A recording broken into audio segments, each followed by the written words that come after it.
All right, good morning, everyone. Welcome back, guys. Happy Thursday, guys. Welcome back. Welcome back. Let me just make sure you guys can hear me all loud and clear. We're back at the office today. It is showtime. Absolutely. Welcome back, everyone. Hope everyone's having a good week so far. Goldie peaking all-time highs again. Good morning, Chow. If any of you guys are new here, my name is Aaron, also known as Aaron Trades. I've been trading for about 7 years and mainly focus on commodity futures here in the Asian and European session. I've been streaming on my own channel for the past 3 years, and now we are starting these London streams here on the Topstep channel. So welcome back, everyone. It's good to see some familiar faces here again. We are ready for the final stream of the week this week. Let me just bring you guys in a little bit. Final stream of the week. We got an earlier week this week, earlier week than normal. Which, what do you guys think? Do you guys love the long weekend? You know, I used to love long weekends when I was working my 9-to-5 gig, but now that we are traders, I'm personally not a huge fan of the long weekends. I like my trading times. I like to trade. As traders, we don't want the long weekends. Nah, it's actually good. I say that, but I do actually like the long weekends. It's good to sometimes take that break from the charts. I know there was talks one time about making the markets open 24/7, which too stressful for me. So I'm looking forward to a nice long weekend break from the charts after a pretty crazy week again in the markets. It's costing us money, yeah. It absolutely is costing us money. Audio and video good, awesome. It's absolutely costing us money. Yeah, conflicting feelings. Yeah, sometimes I'm like, oh, yeah, it's nice, but I'm like, I kind of want to trade because these markets have been great recently. Let's have a quick look at the fundamentals before we do anything, guys. Let me just see if it's back up here on Topstep. I know it was down yesterday. I think the guys got it all fixed. Oh, there we go. Beautiful. We're back. So, we do have some unemployment claims today for the US dollar at 1:30 London time. And that's pretty much it. We have seen some very, very big moves in the markets again. We had some amazing buys yesterday in the New York session. New all-time highs on gold, which was incredible. Good morning, everyone. I always say good morning. It's actually afternoon for me here. I always say good morning. Good morning to the majority of you guys who are probably on the Europe side. Or if you're not, good evening as well. It's currently about 4:30 p.m. for me here in Australia. It's about 7:30 a.m. London time. We have the London Open coming in just shy of 20 minutes as well, guys. We're going to break down all markets here today. We'll break down gold. We'll recap all of the moves that we saw yesterday like we always do. Were we right on our analysis? Were we potentially wrong? And we'll look at some analysis for the day because we've seen some big moves on gold, guys. We saw a very, very big sell-off here on gold in the Asian session after coming up and liquidating this trend line. You know, nice buys here on the in the early Asian session to come up and grab some of this trend line, and then huge sell-off here as well. So we'll break down all markets as well, guys. We'll look at the NQ, we'll look at ES, we'll look at copper as well. Copper had some amazing moves. I have taken a very small scalp here today, but I am still going to take some more trades here today as well. So let's have a look, guys. Before we do anything, like I always like to do for you guys, I like to have a look at the moves that we spoke about yesterday and see if we were right or not. So as you guys have probably got sick of me saying, gold has been so bullish and I have had no desire to sell gold. I haven't taken a single sell position gold since Tuesday when we were on stream. And that's what I was just saying on our pre-London call. The only way I will short gold is once the daily time frame... Is the mic too close as well? You guys hear me all good? The only way I will ever short gold is only once the daily shows me that we're actually finding some resistance, and then I can take sells on this day. So we took sells on Tuesday here on the Topstep stream, and the reason I took sells, I don't take sells, you know, when the markets are closing bullish, I don't take sells on this day. But once the markets actually show me, cool, we're starting to find some resistance, we could look for a little bit of a pullback based off the fact that we're holding resistance closing doji. Great. this day I can justify shorts. But when gold is pushing all-time highs, again here, yesterday pushing all-time highs, when I come onto the charts today, I'm not shorting gold. Obviously, it's a bank holiday tomorrow, but pretend it wasn't a bank holiday tomorrow. If today does close bearish, cool. We are still overall bullish, but coming onto the charts tomorrow, I can justify sells a lot more. And I know gold is having a nice pullback at the minute, but I want to show you guys something very interesting that we have seen so many times this week. You guys have heard me speaking a lot about these fake out buy opportunities. You guys on Zoom have heard me saying it multiple times already today. But the continuation plays have been so nice on gold that if you kind of always get that itchy hand to always want to be the first one in the markets, you guys will miss out on incredible buying opportunities. So we took some more buys yesterday in the New York session where I did get my final 5th Express funded account here on Topstep. So I have maxed out the funded accounts here on Topstep. I do have 5 XFAs, which is great. And that was all based off continuing to buy gold yesterday. And I'll just show you guys the moves that we spoke about yesterday. Now, I did mention that in the London session, gold was actually very tough to trade yesterday. However, one thing that we did speak about in our pre-New York market call was continuation fake out buy trades into all-time highs. And we spoke about this level here yesterday in our pre-New York market call. And what I was basically saying to the guys is any closure below this level is going to give fantastic fake out buy opportunities. I know a lot of people who see this breakout and go, oh, this is the top on gold. This is going to be the next big reversals. This is going to be the high of the week. Let me be the first one in the markets. And they try and jump in sells. Well, what I've been saying to you guys literally all week is once you get these closures below, I see this closure below and I go, wow, this is a great opportunity for me to get involved with some fantastic fake out buy opportunities. So you don't short this because gold's all-time highs. The daily hasn't given you a reason to jump in sells yet. You see this break back below and you go, oh, great. As soon as we get that next closure above, we're going to have some very, very nice buys here. So I got long yesterday on my final combine. I didn't take it on my funded accounts because London was pretty choppy. So I didn't trade on these accounts yesterday. See, you didn't take any trades yesterday. But I did pass that final combine. And I passed that final combine based off price coming down. Look, this is what we've been saying all week, guys. What we've been saying for the past week and a half, almost 2 weeks that you guys have been seeing me stream, is we trade these liquidity grabs. So price came down, liquidated the lows, and then I took buys here on gold to continue ideally pushing up into here. However, you hit highs of about 60 ticks, and I was like, great, that's my trade. There's my 60 ticks. There's my piece of the pie. Before then, what does this bring in? This brings in a lot of sellers. Where do sellers put their stop loss on gold who are looking for the big jackpot play down? My mouse is like falling asleep today. Come on, mouse, wake up. Stay with me. Stay with me. It's the final day of the week. It's on, but it's the mouse is starting to fall asleep. It's not time to go to sleep yet. We can go to sleep in about an hour and a half. But for now, we need to... There we go. We're awake. Cool. So a lot of people would have been trying to sell here on gold and put their stops just above that high. So what we were saying is we want to look for continuation buys up into that. And yeah, exactly. Trend is your friend, And not only is gold peaking all-time highs, like gold is pushing with hundreds and hundreds and hundreds of ticks higher. And, if you had tried to short every single time the 30-minute broke out, you would have missed out on so many clear opportunities to continue buying.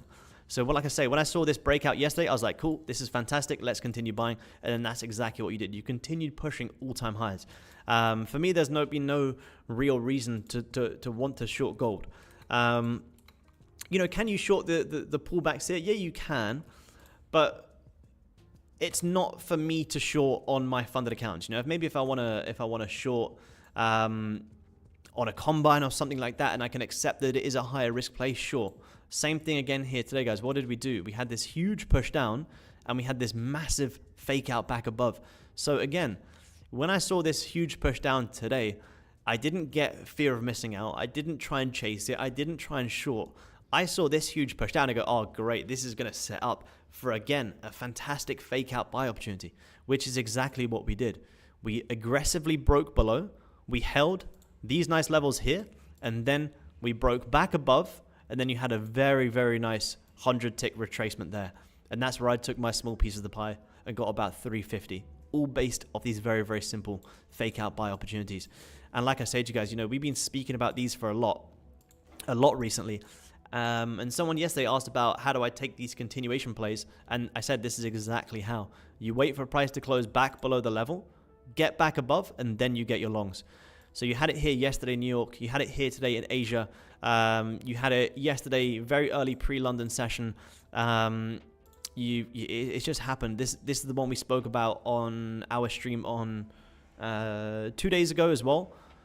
Liquidity, fake out, you break above. Again, like, guys, the amount of times that this is coming up has just been absolutely phenomenal, and you guys will be able to see it so often as well. So again, here as well, look, you break below, you break back above, you got a nice little pullback scout there as well. Very, very nice. Again, here, like, you can just see it so often. You break below the level, you break straight back above, you continue pushing higher. So a lot of these 30-minute fake out, these 30-minute bearish closures on gold has been nothing but a trap to bring in sellers before just continuing to push higher. Again, here again, look at this. You broke below, you grabbed the lows, broke straight back above, continued pushing higher. Broke below, broke straight back above, continued pushing higher. And this is just fake out buys on the 30-minute. And there has been, again, here as well, look at this. What do we have here again? Happened twice yesterday. You got a nice level of support. You break below. People try jumping shorts. You break back above, fake out buys. Incredible amount of opportunities to just continue buying gold. So when I see these breakouts on gold, like I say, I don't get, again here as well, broke below, broke back above, lovely push higher. So when I see these breakouts on gold, I see these pushes down, knowing how bullish gold is. I see these as a fantastic opportunity that once we do start closing back above, I'm getting right back in these buys. And like I said, I think it was last week, if I'm going to be wrong on a trade, which is completely fine and it's completely normal, I want to at least be wrong following the markets. I don't want to be wrong trying to short gold at all-time highs. If I try and sell gold at all-time highs and I take a loss, I'm going to look back and I'm going to go, wow, that was pretty aggressive. Gold has been so bullish. Rather than me just thinking about the shorts, if I had just continued buying gold, I would have made a lot of money. And we have been making a lot of money taking these continuation plays on gold because they just have been so beautiful. So I just wanted to recap there for you guys. Like, the amount of times that you guys can see these fake out opportunities has just been absolutely huge. And these are the best ways to take these continuation plays on gold. So, you know, a 30-minute closure below a level, in my opinion, not in my opinion, but in my style of trading, is not a reason to start shorting the markets. It's an opportunity for me that as soon as we start closing back above, which we actually could get here today at the London Open, what have we just done on gold?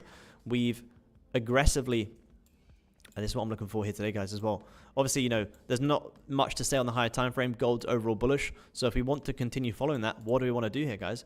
We broke below, we broke back above, a lovely push higher. We've broken below.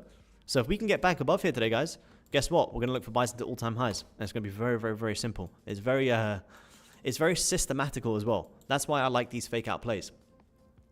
Because as soon as you get that closure back above, there's your fake out confirmation, you start buying. What you don't want to do, and this is very key, this is one thing, this is a big mistake that I did make when I would try and trade, liquidity in these fake out trades, is when price is actually closing below, a lot of people go, oh, this is going to be a fake out, we're going to reverse. But there's nothing to say that, you know, this candle can't just hold the level and keep pushing lower. So to me, fake out buys are only confirmed once the candle actually closes back above. So if we get this candle closing back above here in gold in 9 minutes with the London Open, we're going to take some longs here today. And what do we have sitting above here as well, guys? We got some nice double top liquidity as well. Which, do we have that on the currency chart? Yeah, we do. So we've got some nice liquidity above. So we want to be looking to follow this today as well, guys. We'll have a look at all other markets as well. I just wanted to just quickly explain to you guys the moves that we have seen so far this week. and the moves that I have been explaining to you guys. Because if you just follow these simple concepts, simple price action concepts, you guys will be up very, very well the past couple of weeks, because gold has just been absolutely phenomenal. How long you live in Australia? Greetings from Slovakia, Central of Europe. Welcome, man. Pleasure to have you on. I've been in Australia for about 2.5 years, I believe. Maybe even 3 years. 3 years? 3 years, yeah, I just got the confirmation. 3 years. Been here for 3 years. My girlfriend's here joining me in the office today. Yeah, about 3 years in Australia, which is crazy. Absolutely flown by. The tick size and the tick dollar amount per tick on a GC contract. So gold moves at $10 per tick. So if we were to measure this, where was that nice 30-minute fake out play before? If we measure this from here, once you close back above, say if you just bought here and you played it up to this 30-minute close, 66 ticks, $660 for one contract. And that is the reason that I only trade one contract. I trade one contract and I just stick to... You can see some micros in here as well because the ranges have been so big. But for the most part, I just trade contracts, just single contracts. And I'm usually copy trading these as well. Because I can take my consistent piece of gold at just using one contract. I get my 27 ticks, almost 100 ticks, 50 ticks, 34 ticks here today, 37 ticks on Tuesday, and 30 ticks on Monday. So I get my consistent ticks out of the markets. And the most optimal time to trade gold,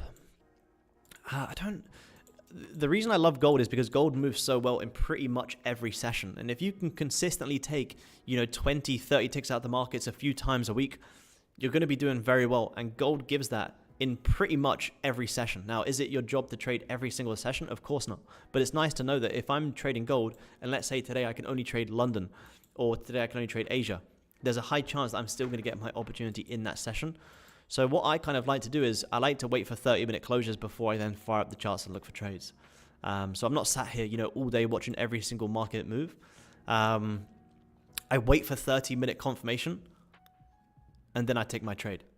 And I kind of set alerts on TradingView, and I know when to jump on the charts. I do a lot of my analysis on the 30-minute, and then execute on the 15.05.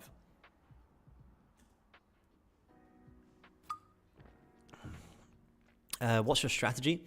Pretty much everything I just explained. I trade a lot of liquidity and breakout trades on gold. So great trade we called this week is I'm trying to understand what are most people trying to do. So I'm understanding that most people are probably trying to short here. Where's their stops? Just above these highs. So I'm looking for these fake out opportunities to buy up into these levels, which if you guys were here on Tuesday's stream, we took a fantastic liquidity short trade. So I'd highly advise you guys to go back on the Topstep YouTube channel and scroll back to Tuesday's stream. I think it was about 8 a.m. London time, which you guys can see the timestamp down here, and you'll be able to watch me take a position live. And we'll also see if we can get one here today, if we can get these nice fake out opportunities. Upon entering a trade, how do you normally place your stop loss? So for me, stop loss is always below a previous liquidity level. So the buys that I took today, for 35-ish ticks was I got long here on gold. Mouse is sleeping again. To push up into this nice resistance. Now, my stop loss goes below a liquidity low, whether I'm trading on the 5-minute or I'm trading on the 15 or I'm trading on the 30. I'll show you the one I took yesterday, but this was it.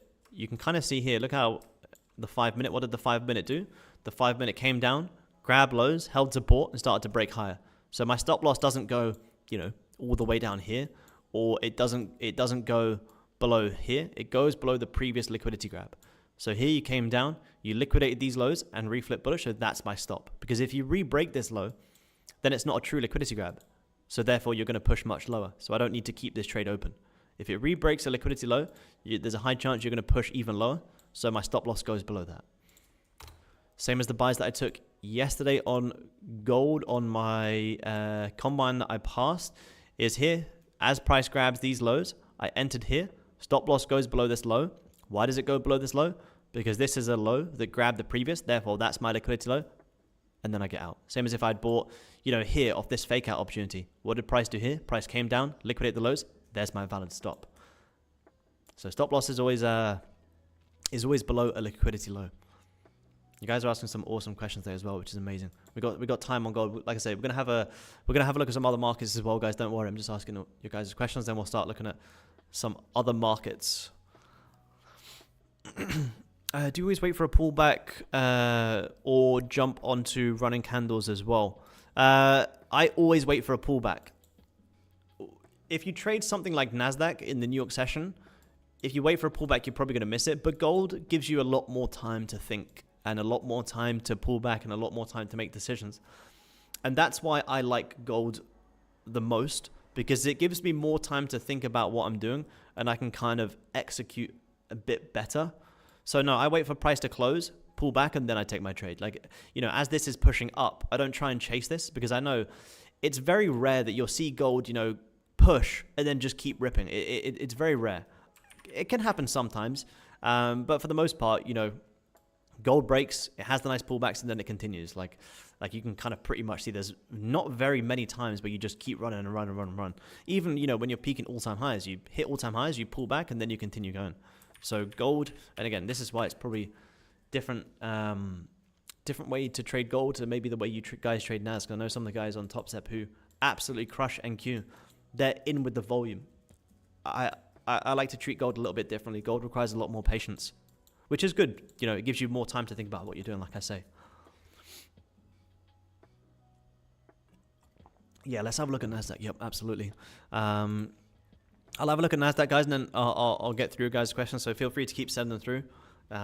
We've got London open in about 3 minutes as well. Let me just have a quick look at this candle closure on gold. See, look at this on gold, guys. What did we do before this push down? We came up, we liquidated the highs, really nice push down. We are also grabbing the previous lows though. However, you're not quite getting the fake out buys just yet. Let's have a look at some other markets here. Let's have a look. So what have we seen? We had this nice sell-off yesterday in the London session, and you had this huge rip up. Didn't quite come fill in all of the gap, but you did tap right into opening price. Then a huge sell-off. Wow, you got some pretty big moves yesterday. When was this? Was this the New York session? Yeah, look at that. What did you do here on? Again, it's nice to see it following the same plan. What did you do? Look at this, guys. Look at this.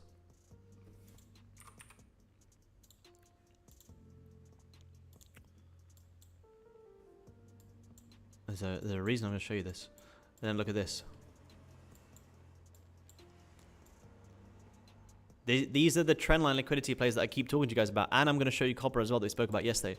So a lot of people try short these trend lines, stop sitting just above. Price comes up, liquidates a lot of the trend line, and then squeezes down. Well, look what NASDAQ did yesterday. That was very nice. Nice trend line coming down. Came up, liquidated the trend line. Oh, look at that again. What are we saying? The same thing on gold. Fake out. You broke above, you broke aggressively back below. There's your short confirmation. Very, very, very big push down yesterday. So what could we see for today? Look at that. Lovely, lovely fake out sells. Liquidated the trend line, broke back below. What time was that? 6:30 London time. Well, I need to start staying up more. That was a huge trade. Huge, huge, huge trade. And where did we tap into? This nice support. So let's have a look at the higher time frame before we do anything. We got the London Open here as well, guys, in about 40 seconds. 40 seconds, we're going to have the London Open.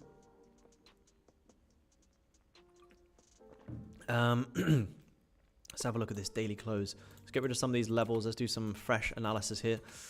So yesterday, you did come back down into this previous resistance, held it as support, and you're squeezing higher. I like these lows from yesterday to get retested. As long as they haven't been grabbed on the ES. I like these lows. Yeah, they haven't been grabbed on ES. So I would like to see NQ squeeze a little bit lower, maybe come down and retest this support one more time. Let's just have a look at the 4-hourly. Oh, that's a pretty decent bounce. Look at that. So you had aggressive closure. You came down, grabbed the lows. You're having a pretty decent bounce here. Very nice. Yeah, Powell did that. Yeah, he was speaking yesterday, wasn't he? What time was it? It was like 6 o'clock London time, I believe. Yeah, 6:30 London time. So that was that. Yeah, that was that decent push, and that's where you're now having this bounce as well. You only really have unemployment claims today, so nothing too crazy today.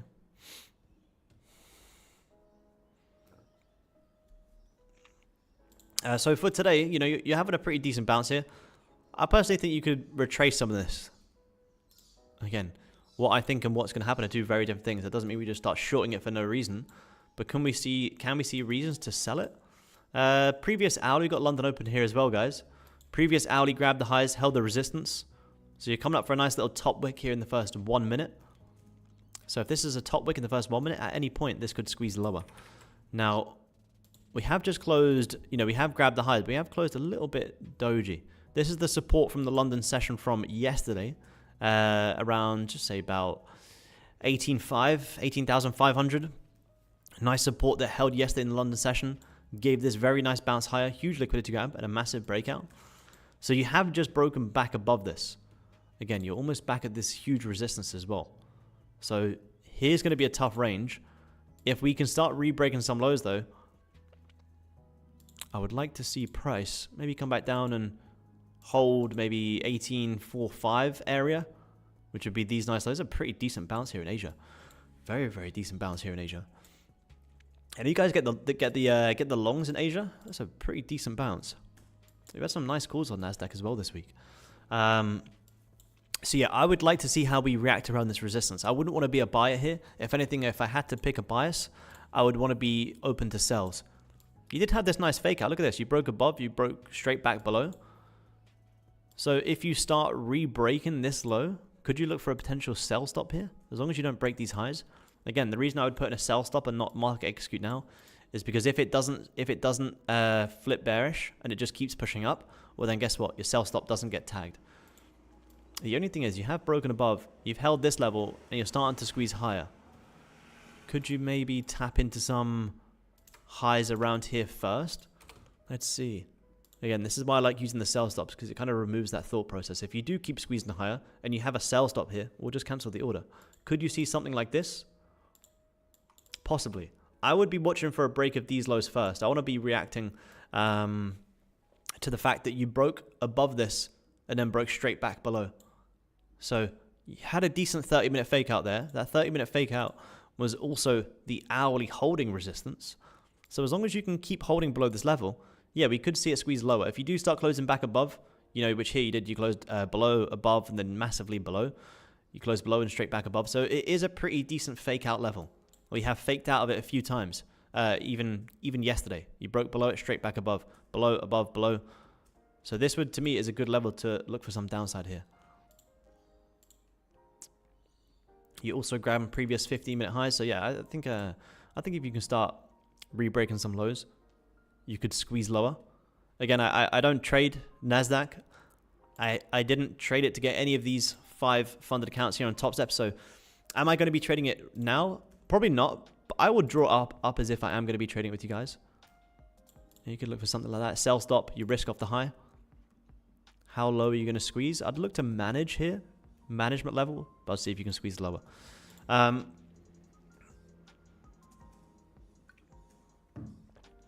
One thing I do want to share with you guys is copper. Who remembers what we spoke about on copper yesterday, guys? I haven't touched this chart since. And a lot of guys in Discord did get over 100 ticks in this, which was absolutely incredible. What did we speak about on copper yesterday, guys? Who remembers what we spoke about on copper yesterday? And who remembers how many times that this has actually come up in only the past like week and a half that we've been streaming here on Topstep? What did we say yesterday, guys? Remember on copper, we said, and this is what's happening on, what markets was this just happening on as well? There's another market, but there's a big trend line coming down. This, to me, is a retail trap, and this is why I don't trade trend lines. Or I do trade trend lines, but I trade trend lines to understand what are most people trying to do. So we were understanding yesterday that a lot of people were trying to short this trend line on copper. Again, same as what just happened on NQ yesterday. Same as what happened on gold in the Asian session. A lot of people try and short these trend lines. And where do they put their stop? Just above the high.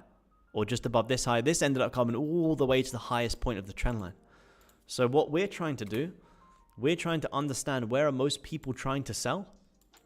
Or what are most people trying to do? And how can we take advantage of it?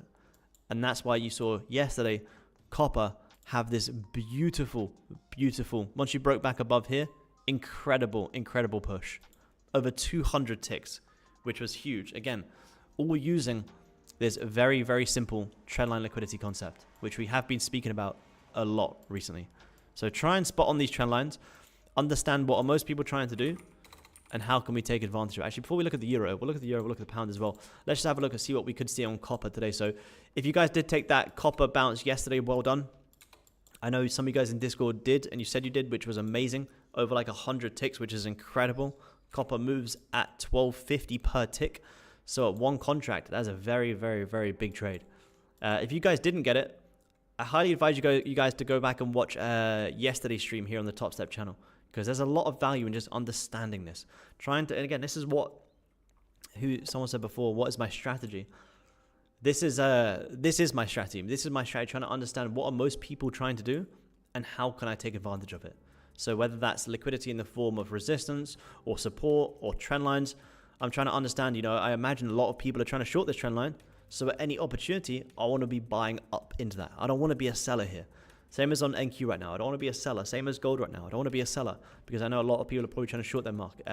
Short gold and buy NQ. So again, short copper. I want to be a buyer. So all I'm looking for is fake out buy opportunities. So amazing push up there on copper yesterday.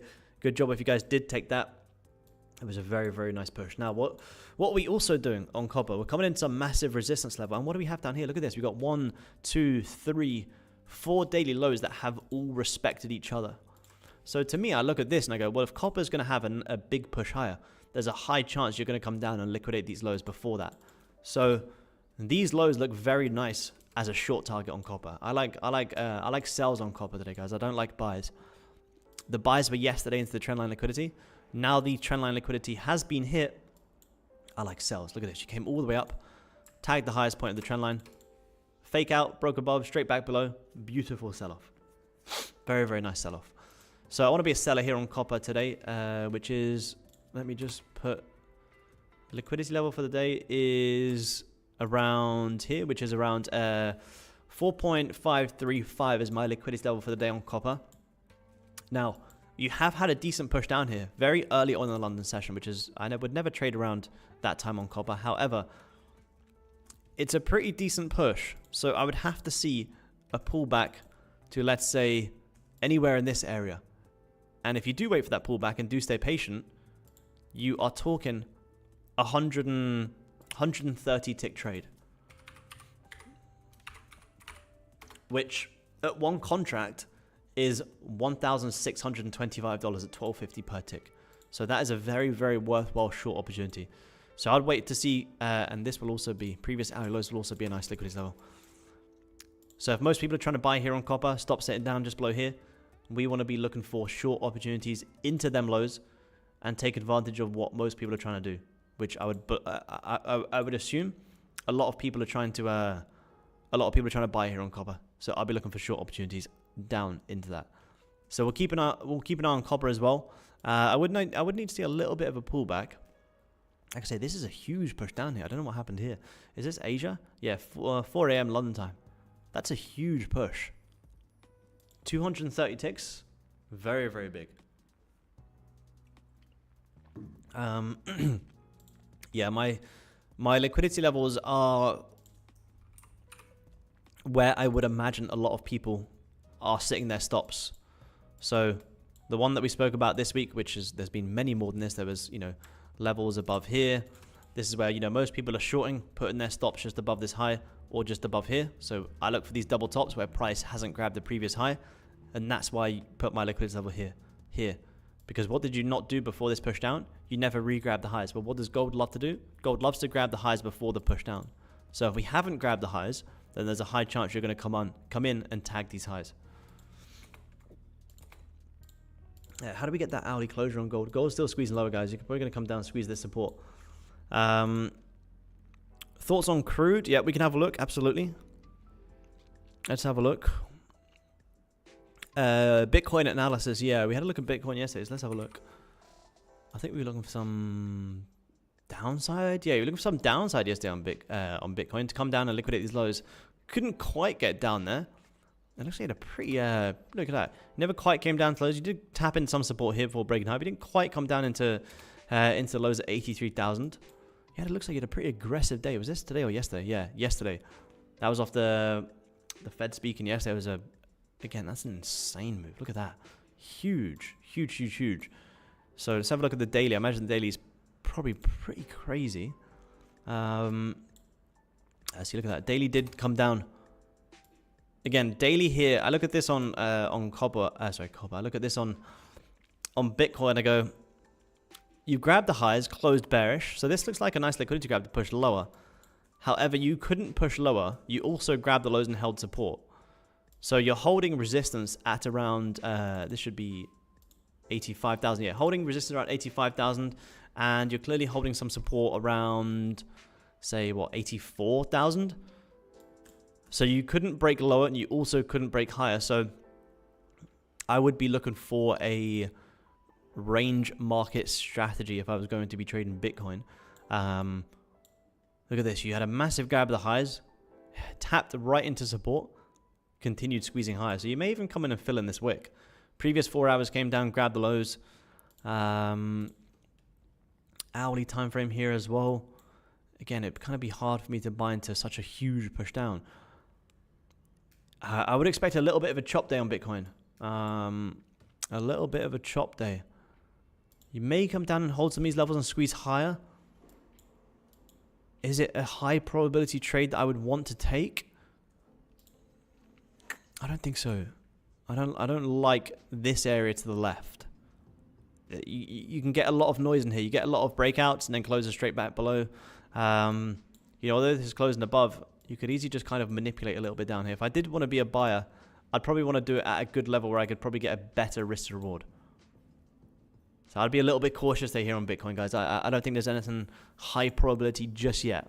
Same as gold yesterday, guys. Remember on gold yesterday, I said in the London session, there was nothing really high probability. However, if you were able to sit on your hands and accept it, the New York session gave a very high probability trade. So if there might not be anything super high probability on Bitcoin right now, well, guess what? Don't trade it right now. Come back in about, an hour, 2-3 hours, maybe New York session, and it might look more clear. And if it doesn't, who cares? But so many times where, I'll jump on the charts and price is not really that clear to me. And what I won't do is just sit there and start revenge trading for no reason. I'll be like, okay, cool, it's not that clear. Maybe in a couple of hours it will be more clear. And if it is, then fantastic, I'll get my trade. Don't always feel like you need to be in a trade for the sake of it, guys. If you sometimes jump on the charts and, nothing is as clear, that's fine. You're not going to be executing every single day. Well, my trend lines have gone crazy here. So these are our trend lines from when did we last look at oil? I'm not too sure. So again, this is very important as well, guys. Very, very important. Look at this. So these are the trend lines. I can't remember when we first looked at oil. Was it yesterday? I can't remember when we last looked at oil. Maybe it was yesterday. But again, you were getting squeezed within this triangle formation. Now, if you guys Google a triangle formation, it will probably tell you. Again, this is the same. It's the same liquidity concepts that we've been speaking about on gold. If you Google triangle formations, it will probably tell you to do something like this. I tell you what, it would be fantastic if the markets moved like that. However, they don't. When I see these squeezes, what do we see? We see a lot of fake outs before the real move. That's why you probably see, either to the highs or to the lows, which it looks like on oil. You've came to the lows, people try to jump in shorts, and you continue ripping straight back higher. So if you want to trade triangle formations, wait for fake outs and then look for your opportunities. So you came down, you faked out to the downside and it aggressively started to break back higher. We haven't quite come up into the highs of the trend line. So this looks like still a good wick fill opportunity on copper. Copper. I keep getting all my instruments mixed up. Let's look at all these different markets for you guys. I'd be looking at around 63.30s, $63 you haven't quite tapped into as a nice target for copper. Look at that as well, guys. What do we have here? We got nice support. What did we do? We broke below the support, brought in a lot of sellers, and then broke straight back above. Fake out confirmation. Here's your buy opportunity. Then you ride this up. When was this? 11 a.m. London time. Wow, look at that. Lovely, lovely, lovely. 4-hour fake out. Obviously, we're not swing trading, but was there an opportunity? Yeah, definitely. Breakout upside 65 and oh yeah. I think we spoke about that on Monday stream when I was on TopstepTV. I think we spoke about 65. Yeah, 60 by 65. 65 is up here.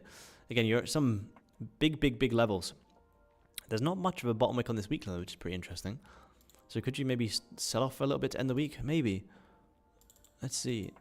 If I was going to be a buyer on oil up into these highs, again, I'm not just going to start buying it for no reason. I want to be a buyer at a good area. Here you can kind of see you came up. You haven't quite grabbed these highs, but you have grabbed these highs and actually closed back below. So for the London session, again, I just gave you guys just a higher time frame outlook. But as a London outlook, I would like to see this have a little bit of a pullback. Maybe come back down to like 62s-ish. So could you sell this? I mean, you have a nice evening star here. Already having a bit of a breakout. So if you can pull back, yeah. Potential sells. No, again, I don't actively day trade oil. I have swing traded oil in the past. But as a day trader, I'm not, honestly, I think oil is probably one of my hardest instruments to day trade. Swing trading, I think, is very nice. On an intraday, the price action kind of throws me sometimes. But if I was to give some analysis here, I would say in the London session, oil to squeeze a little bit lower, but overall, continued buying. So you can take advantage of both sides there. Intraday shorts, and then overall bullish momentum on oil. How many strategies did you go through to learn the one that was best for you? And how did you decide? Backtesting or easiest to understand? Great question, because I have been through many of different strategies. And it's not to say that they didn't work. They just didn't necessarily resonate with me and my style. And a lot of trading is about finding out what suits your personality. Like, are you a very fast momentum trader who likes to be in and out, or are you more of a patient person?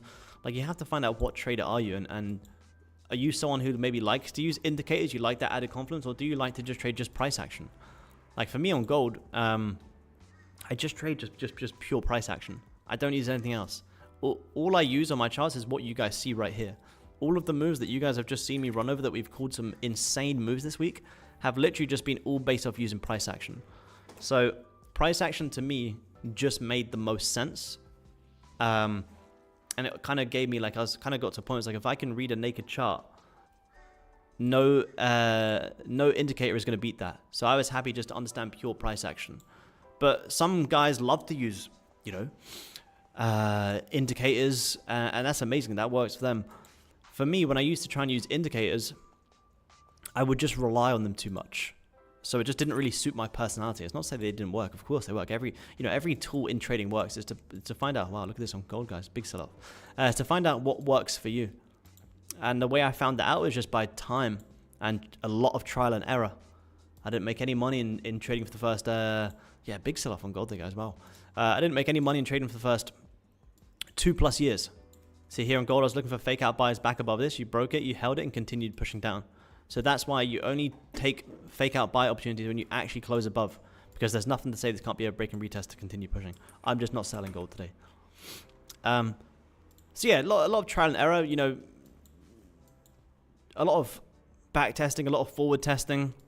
It's just trying to find out your personality and what resonates with you the most and what makes the most sense to you. So now, guys, now we have broken back below it. Do I need to wait for price to get all the way back above here for fake out buys? Not at all. What I can do is I can grab the zone and bring it to the most recent level. And I can say, ah, cool, here's a pretty nice level that we've held it. If we close back below it, we break back above, I could have fake out buys from this level.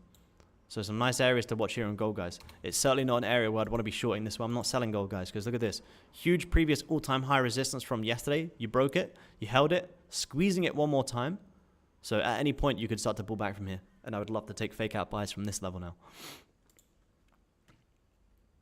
What do you do if your stop loss is underneath the liquidity, but the loss is too high?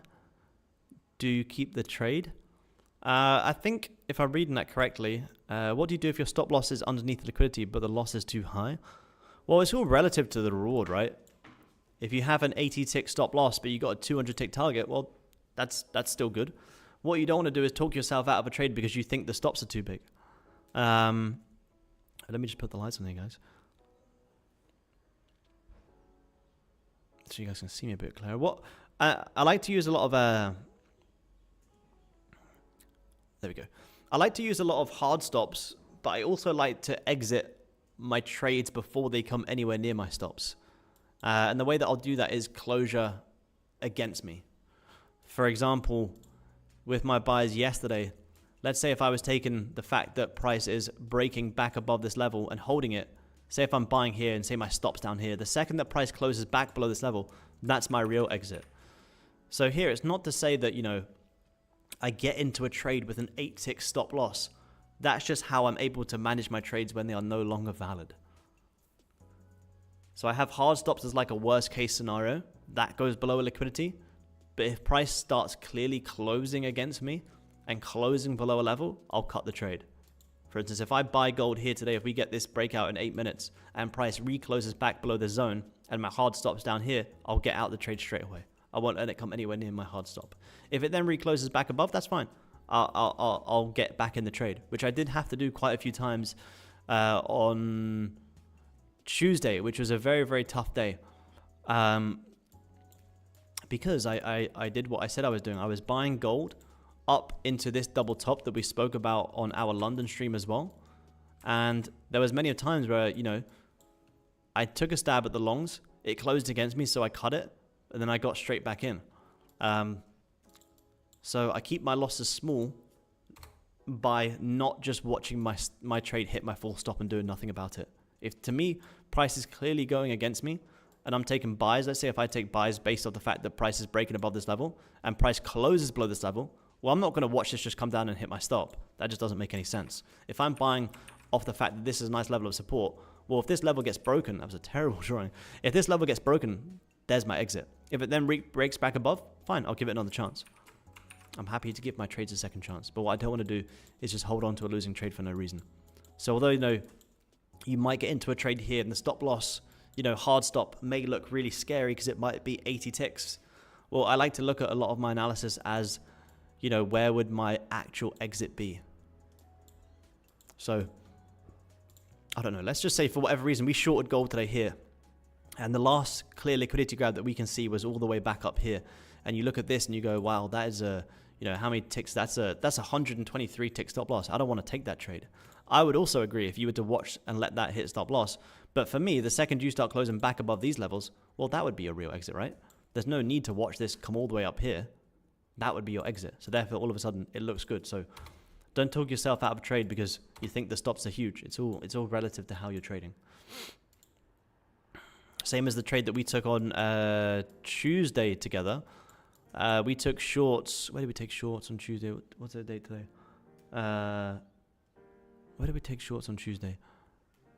Who remember? We shorted Tuesday. Here. We took shorts on Tuesday here together on stream. Here. With our hard stop here. And we were playing price down into here. Now, although my hard stop's here, I was taking sells off the fact that price has closed below this level. The second that price closes back above this zone, there's no thought process, there's no emotions. I will get out of the trade straight away. I won't let it come near my hard stop. That's my exit. I don't care about being right. I also don't care about being wrong. But what I won't do is trade when, again, it just comes to experience where I would look back at a lot of my losses and I would see that there was so many opportunities where the markets actually gave me an opportunity to cut my trade at a small loss, if not break even, and look to take the other side. So then I just kind of got to a point where it's like, oh, cool, well, if most of my trades, not all of them, but if a lot of my trades do give me the opportunity to get out before letting it hit my stop loss based off price closing against me, well, then that's how I want to look to manage my trades. So the mouse has gone to sleep again. So yeah, I don't let my trades hit full stop loss. It can happen. It can absolutely happen. I'll show you guys here where it did happen. And it doesn't happen very often, but it can happen. And that's trading. Here it happened on my first week of this funded account. It happened here. I didn't get a chance to get out of the position because price hadn't closed against me, and it did hit my full stop loss. But it doesn't happen very often. For the most part, I'm keeping my losses pretty small. This here is a withdrawal as well, guys. If you're thinking, did Aaron blow his account? This is a withdrawal here. That's why the total P&L is still 4,000. This is a withdrawal. It happened here again. Again, it's nothing huge, but for like, 8 8 out of 10 trades, I'm able to get out of them before I let it hit my full stop loss. Again, refinement should come with time though. So again, if I was, where's a good example? Let's say if price closes below here, and it's really important. Hopefully you guys are taking value from these streams. Make sure to watch these back, guys. If I speak too fast, feel free to slow me down as well. But let's say if I short here, based off, let's pretend this candle's closed, and I put my stop loss above here. The second price closes back above this level and starts holding this, well, I'm going to get out there because price is closing back above the level that I wanted to see held for shorts. So that's my exit. I don't need to watch this hit full stop loss. But the thing is, when price actually starts closing back above these levels, and in the back of your mind, you shouldn't be in this trade. That's when then you start thinking to yourself, maybe it's going to close back below. Maybe this is going to be a fake out.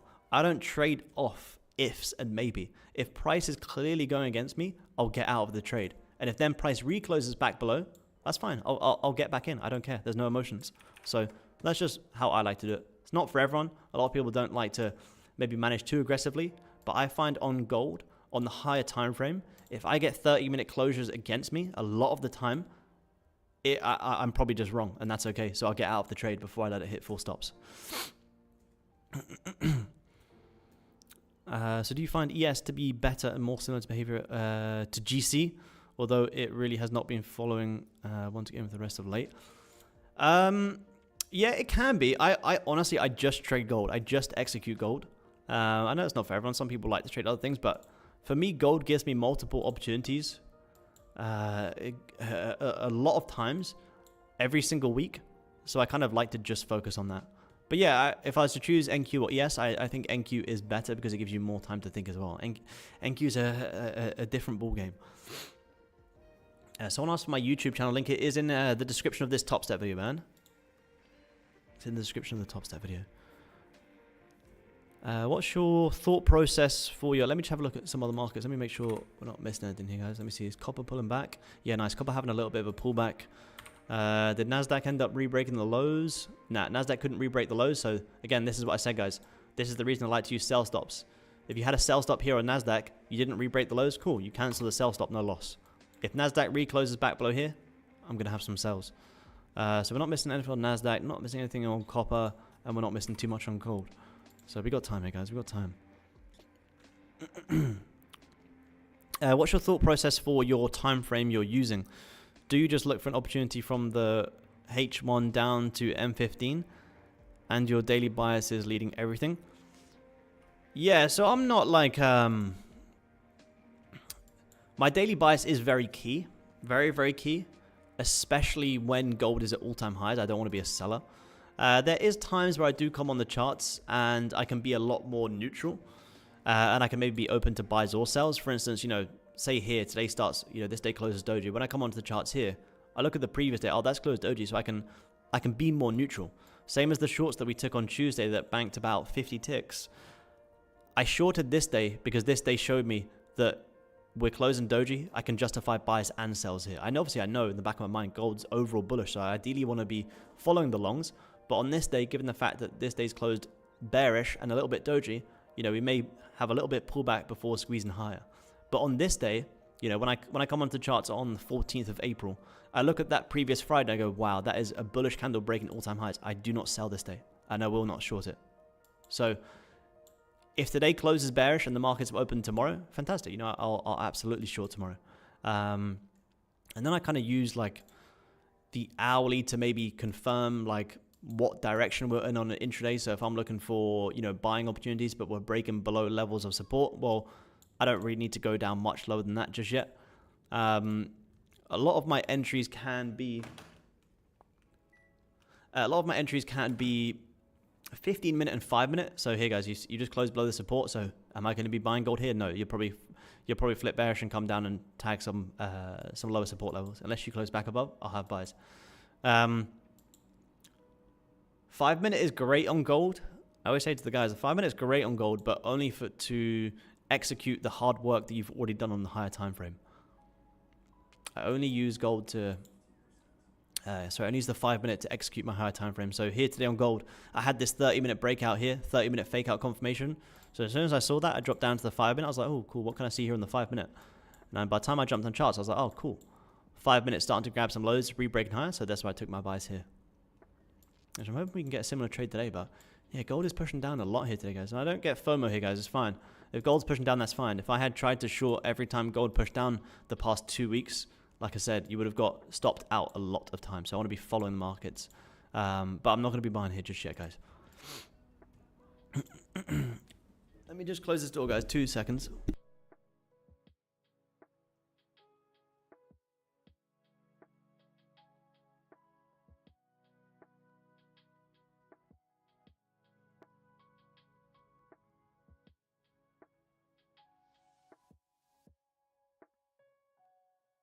But yeah, honestly, guys, I would say, I know I'm just said it again, but I would highly recommend you guys go back and watch Tuesday's stream and yesterday's stream, because we called some incredible liquidity trades. It's just if you guys do want to understand it more. If there's an obvious liquidity grab, why not just go in the opposite direction immediately instead of waiting for confirmation? Liquidity grabs are going in the fake direction. I'm not too sure what you mean, man. This is great. Cool. Yeah, absolutely, man. I appreciate you tuning in, Corey. Glad you're enjoying it. If there's an obvious liquidity grab, why not just go in the opposite direction? Well, that's kind of how, again, apologies, I'm not reading your question correct, but the way that I used to trade liquidity, and I think the way that most people trade liquidity is, let's say if you have your double tops and, most people are trying to short here. And, most people trade liquidity like they'll wait for price to grab these highs and then try and go short. Well, I kind of got to a point where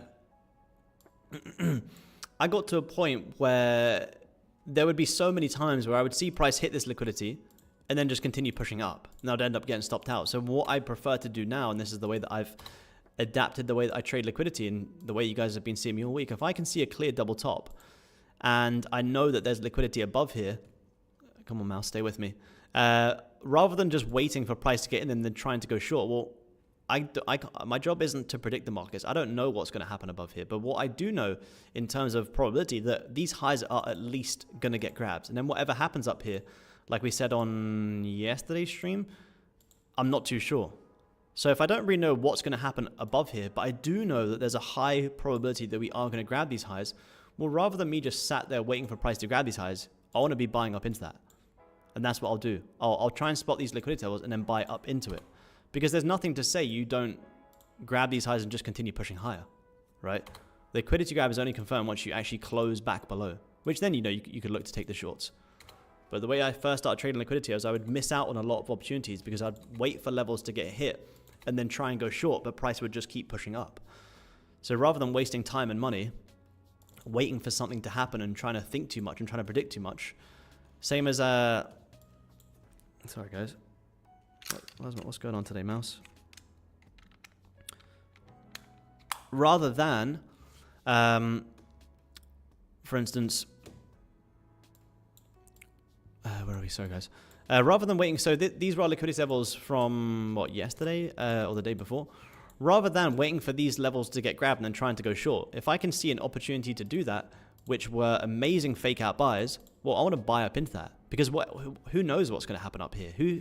Who's to say you're going to grab these highs and push down? And then we also had second liquidity levels up here. Same again. Rather than me sitting on my hands waiting for price to get up into here and then trying to go short, well, if I can see a good opportunity to trade into that, well, that can just be my trade. And from this fake out opportunity up into these highs was a 140 tick trade. So that can just be my trade instead. Because I don't know if we're going to grab these highs and keep pushing down or break them and keep pushing higher. But guess what? That's not my job, nor do I really care. I don't care what's going to happen above these highs or what's going to happen above these highs. What I do care about is the fact that there's a high chance that we're going to grab these highs. Therefore, I want to expose myself to that. I want to expose myself to the fact that anything can happen. And rather than me waiting for price to get up here and then, trying to short, but price doesn't grab these lows and highs and keep pushing down, and it keeps pushing up and I get emotional. Well, if I can try and spot these liquidity levels, rather than waiting for them to get hit and then trying to do something else, I want to expose myself to the fact that anything can happen and buy up into them. And then whatever happens up here, which is what I've said a lot of this week, I don't know what's going to happen above these highs, but nor is it my job to predict. My job is to simply react. I don't want to try and find high probability levels where most people are doing something and I want to trade into it. If gold wasn't so all-time high bullish today, here was the great opportunity. Most people trying to buy here, sitting their stops down just below the low. So I want to be selling into them lows. Then whatever happens down here, who knows? That will be our exit. And that was the exact same as the trade that we took. I know I keep coming back to it, but it's because it's so nice and we took it here together on stream. The short we took on, I gotta find it again. The short we took on Tuesday was we were shorting down into the fact that most people were trying to buy here, putting their stops just down below. Now, I don't know what's going to happen down here, nor is it my job to try and predict that. We could have just broken this and continued pushing lower. So I short down into these liquidity levels. And the liquidity levels are my exits of trades. So on copper right now, these are going to be my liquidity levels. So rather than me waiting for price to get down into here, as soon as we start breaking back below, I will short down into here. And as soon as we hit these levels, that will be my exit. Same as the trade yesterday. Rather than waiting for price to get into this high, you want to be buying up into it. And as soon as you hit these highs, you exit. Sometimes you can hit these highs in reverse, or sometimes you can hit these highs and keep pushing up. You never really know. But if you know that these highs, there's a high chance they're going to get grabbed, trade into it.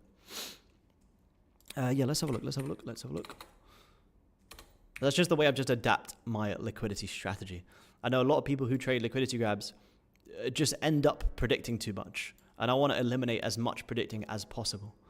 And I want to be extremely reactive. Let's have a look. I know. Insane. I can't believe how much value everyone's getting for free on YouTube. Cheers, Aaron. I know, absolutely. Australian dollar, let's have a look. Oh, wow, huge. Wow, look at that. What a weekly close. Where did we tap into? I think it's when we tapped into like some very, very big levels. That far back that we can't even see it. So massive, again, I would imagine a lot of people trying to short here. I reckon you can squeeze higher just over a very quick overview. I don't trade currency futures anymore.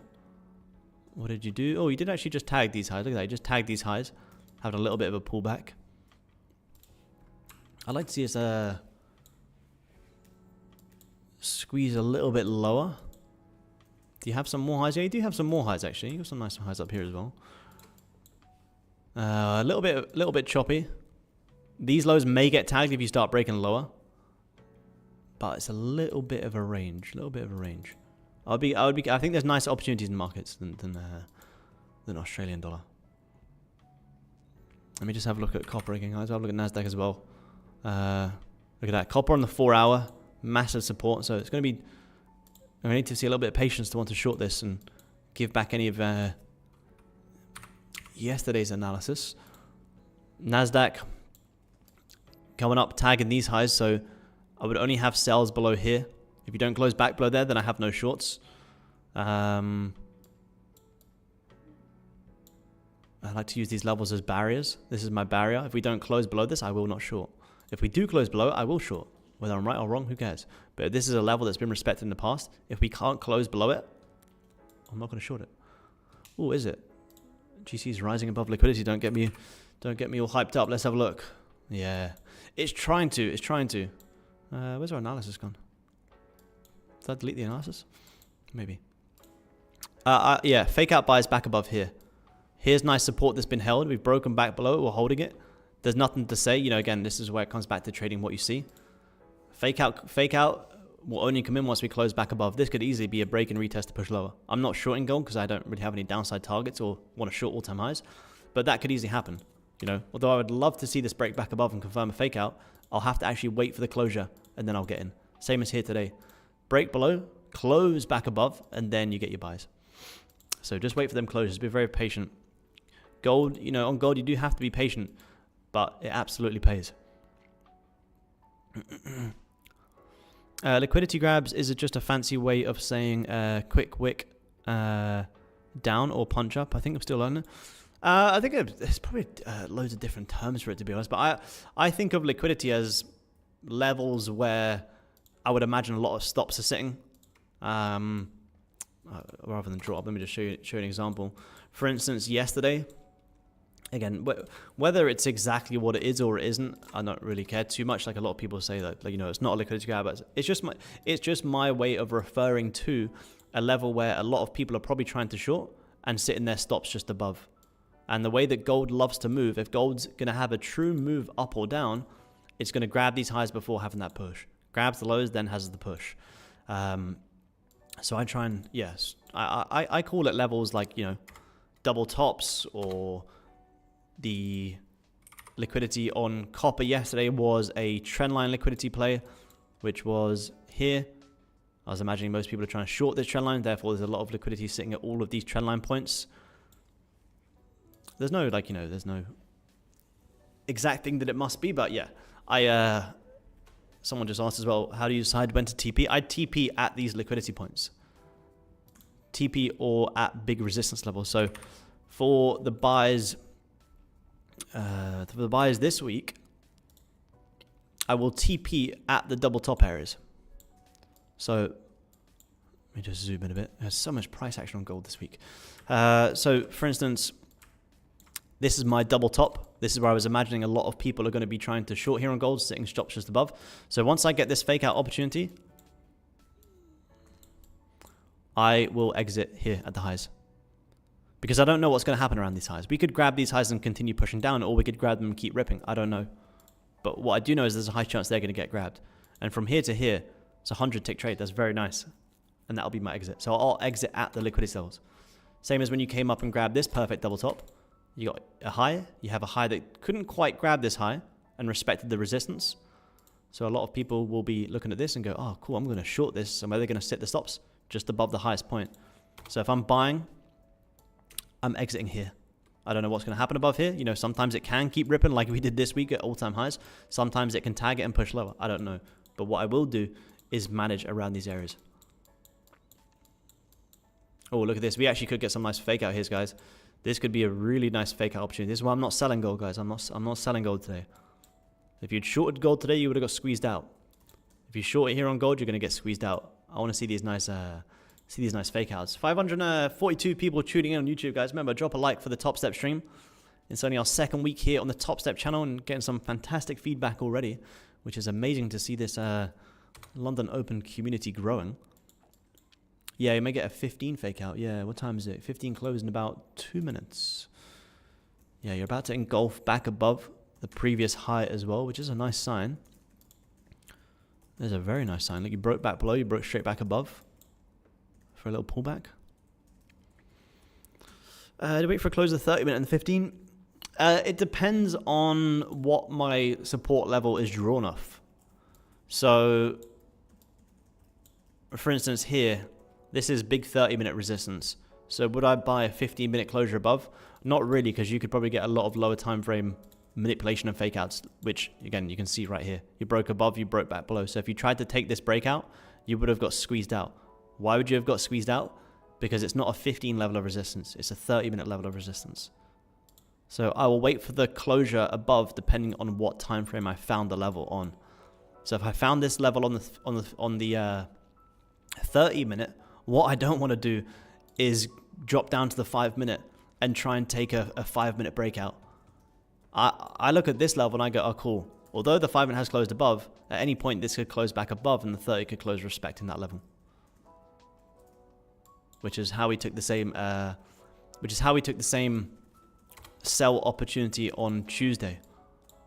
It was a 30 level of resistance and we had a 15-minute closure below. So we took the 15-minute closure based off it being a 30-minute wick. But I won't take a breakout trade if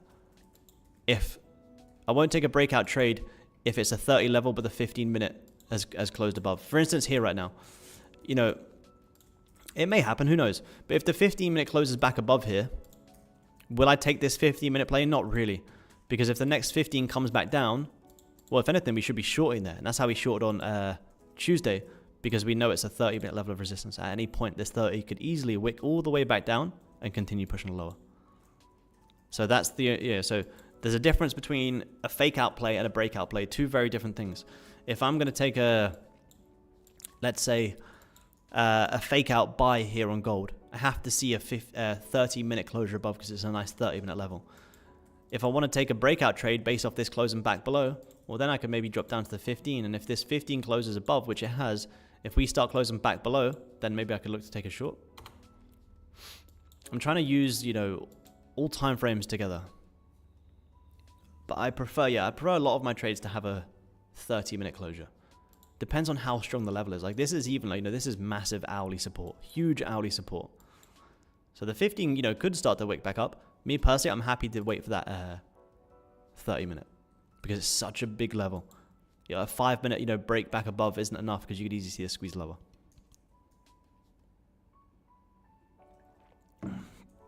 So the reason that we took a 15-minute, where was it?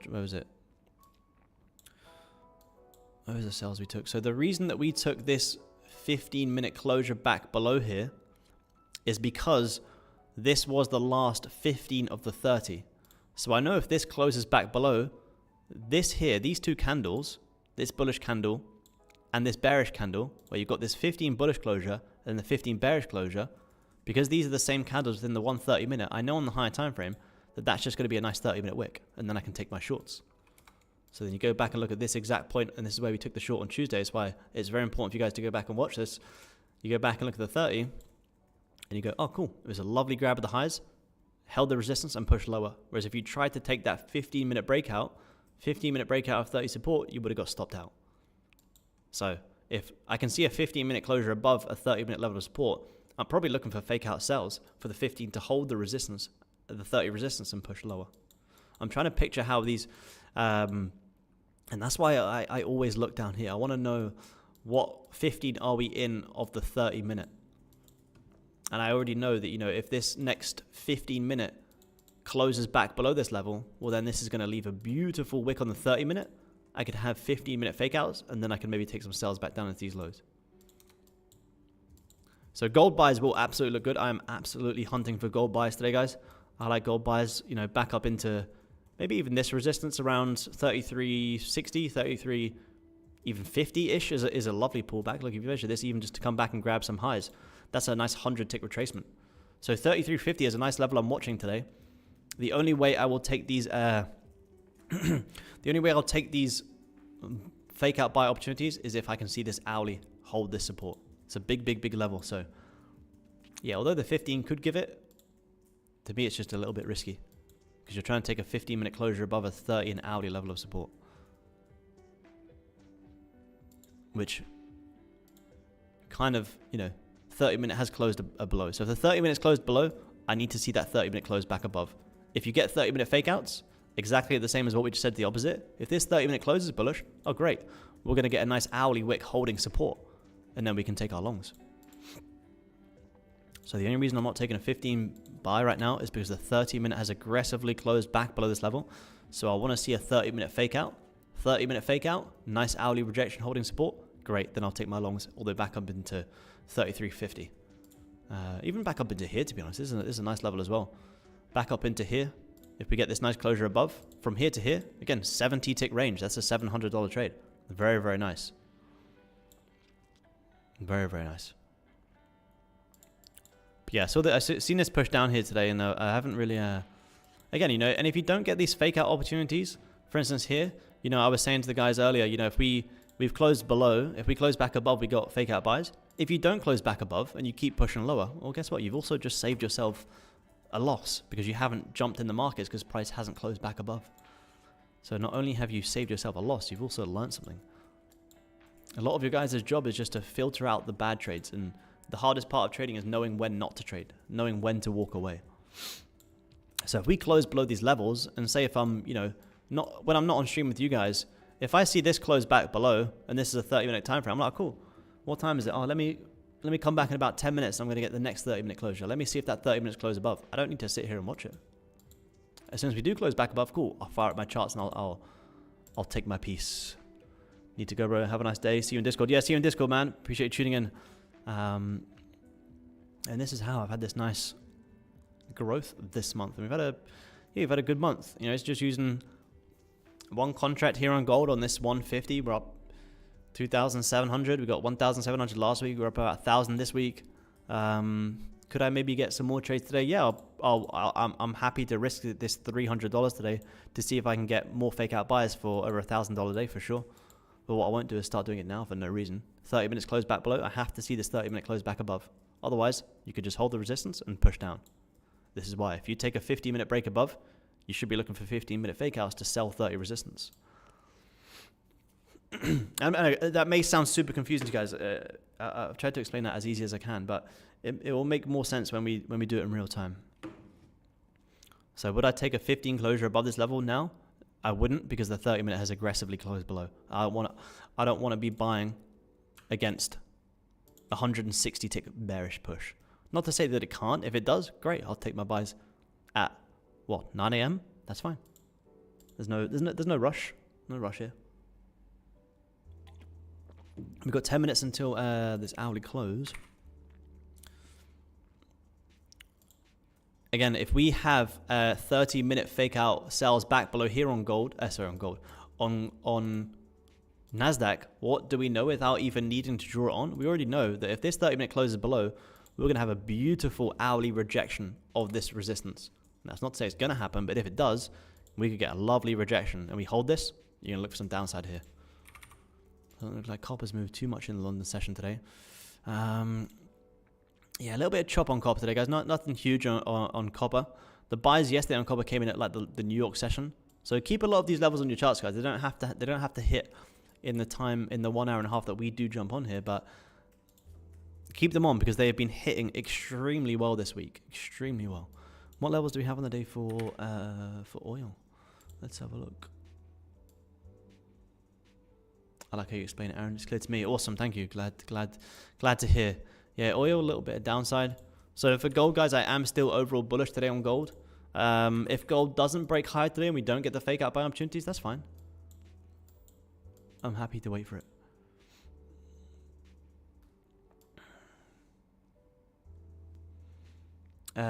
Great consistency so far, thank you. Have you found out when your discipline exhausts? I've had multiple days. Yeah, I mean, that's why I kind of, on my London account here, that's why this account, I've been trading since January. I decided to take a payout on this account because I felt like at this point, you know, I'm peaking like fourth. And again, this isn't a massive loss here, guys. You can see the total P&L. This is a payout. And I kind of got to a point where, you know, I'm hitting 4,000 in profit. I could feel like I was almost getting to a point where it's like, oh, like, man, I kind of deserve to reward myself for the past, you know, 3 months worth of consistency. I don't like get to a certain point where I'm like, oh, you know, I've been trading for this many days, let me take a payout. It's kind of however I feel mentally. And at this point, you know, growing this 50K to 4,000 in profit and, you know, 3,000 to get it in the first place, so 7,000 in total, I'm like, yeah, I feel like I deserve to reward myself. I can feel like I'm getting a little bit, I don't want to say like certainly not frustrated or, you know, maybe a little bit of excitement that, oh, you know, this P&L has been growing really well. And before you know it, you know, I could get too excited and lose a lot. I've done that many of times. So whenever I start to feel like, yeah, you know, I've been doing very well, I've been trading very consistent, like I deserve to reward myself.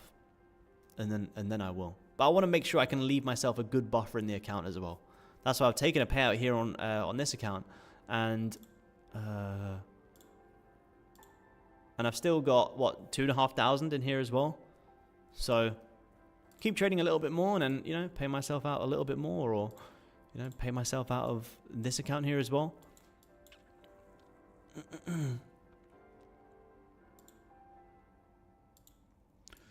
So yes, whenever I feel mentally, obviously, you know, you guys will get to a point where, you know, you've had so many winning days, then you're almost scared to take a loss, and you kind of go on tilt quite a bit. So, you know, if you've been doing well, you've been trading consistent, you've hit your 5 $200 green days, you can take a payout, but still give yourself a good buffer. And even if you just take out like $500 at first, actually taking it out and seeing it in your bank account and actually buying something real really makes it all feel worth it. Otherwise, like I say, it can just become a game and numbers on a screen, and you can just tilt it and give everything back. So don't be afraid to reward yourself, even like I say, if it is just a couple of $100. It's more so that couple of $100 will really help you mentally. And like I say, when I got my very first payout and made my first money in trading, I went and bought something physical, like, I don't know, like a pair of shoes or like a phone, just so I could be like, oh, like I bought this from this. Otherwise, it's so easy to be like, yeah, it's just numbers on a screen, it's just a game. And then, you know, you see $200, $300 days and you go, oh, it's not that great. But, you know, if you had that cash sat right in front of you, you'd be like, wow, that's amazing. So yeah, just take something out to reward yourself.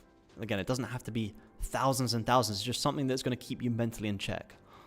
Don't be, don't turn your nose up at a couple of $100. It's not the fact that it's the $100. It's the fact that you've proven to yourself that I actually made this from the markets and I deserve to reward myself for my hard work. It just helps mentally. It's just all these little things to keep you mentally in check. Had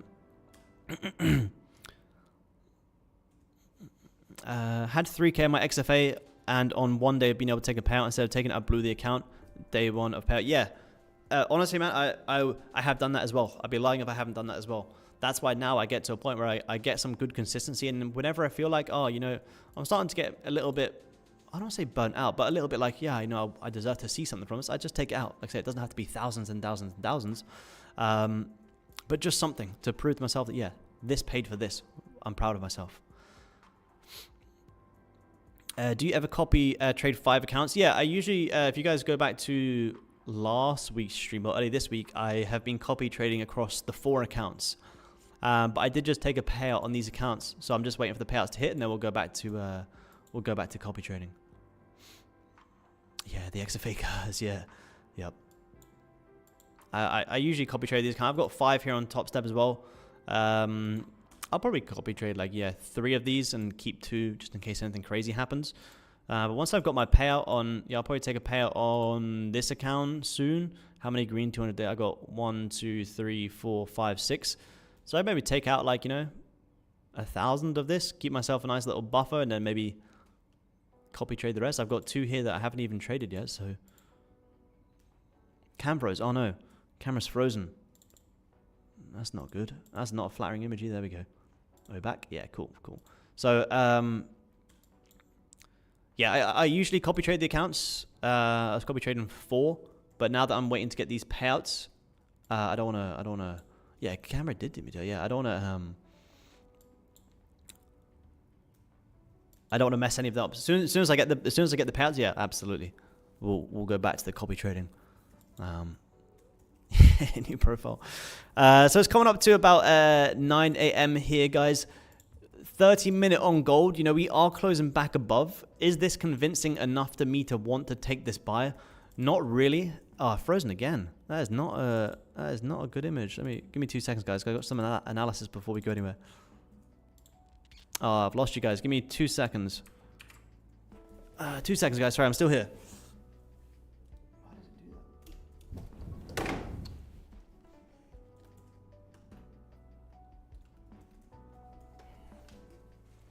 It wouldn't be right that we almost had at least one technical difficulty for the stream.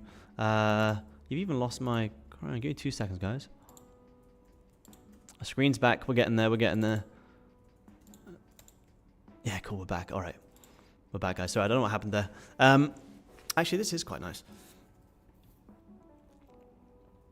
So is this enough for me to want to take these 30-minute fake out buys? Well... It's a pretty decent hourly rejection, to be honest. My only concern is, and this is my only concern, I don't want to talk you guys out of a trade, but this is my only concern, that, although we have closed above this level, we are right back up into this annoying little level as well. I personally would be more comfortable seeing price break above this, because then, we clear this. The next level after that is, all the way back up here, and that's a much nicer range for me to trade. So, although we have closing back above this level, guys, I can't ignore that this is also a huge level of support. So, yeah, I'm going to be happy to wait a little bit, guys, maybe at least an hour or so. But like I say, it can be frustrating to have to be a little bit patient. But if you actually just wait for price to get back above here, from here to here, that's a 100-tick range. That's $1,000. It is very much worth the wait if you guys can do that. So remember, guys, D will be right on after me as well. I will be back again next week. I appreciate you guys taking the time to tune in. No London trades for me just yet. We'll see what we get for the rest of the day. But I appreciate you guys taking time to tune in. It's been a fantastic session today. We've shared a lot of value. Like I said, you guys, I would advise you guys to go back and watch last week's streams as well, because there was a lot of value in them. But I appreciate you guys taking the time to tune in. Remember, patience pays, and so does consistency. So stay patient, follow the plan. You guys know my levels for the rest of the day. and I will catch you guys same time again on Monday. So have a fantastic weekend and a good Easter, everyone, and I'll see you guys soon. Cheers, guys. Bye-bye. Peace.